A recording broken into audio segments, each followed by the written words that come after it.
अगर आप भेड़ और बकरी की तरह चुप रहने के आदी हैं तो अभी स्क्रॉल करते हैं, लेकिन अगर आप सच सुनना चाहते हैं तो सुने।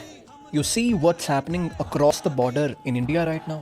लोग सड़कों पर हैं, अपने हक की आवाज़ बुलंद कर रहे हैं और उन पर बदले में लाठियां बरसाई जा रही हैं। मगर इनके वो सो कॉल्ड सिनेमैटिक हीरोज जो अपनी मूवीज़ में ख्वाब बेचते हैं, बड़े बड़े दावे करते हैं, वो आज अपने महलों में खामोश बैठे हैं। शायद वो डरते हैं।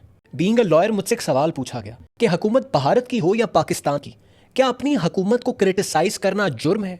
कानून क्या कहता है? Article 16 of constitution of Pakistan guarantees right to peaceful assembly. Article 19 of the constitution Pakistan के शहरियों को उनका fundamental right freedom of speech मुहैया करता है।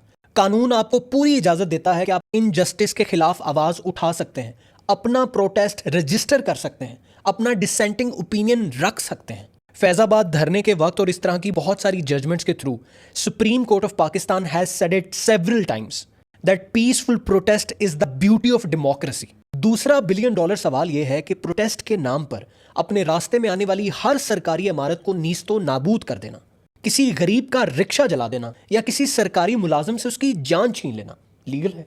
जवाब है कि नहीं। उस सरकारी इमारत को जलाने का नुकसान तुम्हें हुआ है क्योंकि वो तुम्हारे ही दिए गए टैक्सों से बनाई गई है और उसकी मरम्मत भी तुम्हारी जेब से होगी। और तुम्हारा मुल्क जब कर्जा लेगा तो उसका बोझ भी तुम्हारे आने वाली नस्लों पर होगा। लेकिन जानते हो कि तुम्हारा सबसे बड़ा नुकसान क्या हुआ? तुम्हारा वो वैलिड कॉज, तुम्हारा वो जायज हक तुम्हारी इन अनलॉफुल एक्टिविटीज के पीछे पसे पुश्त हो जाएगा।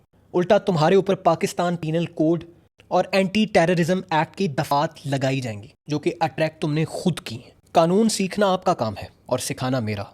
Because ignorance of law is not an excuse anymore. This reel is your sign that you better follow me.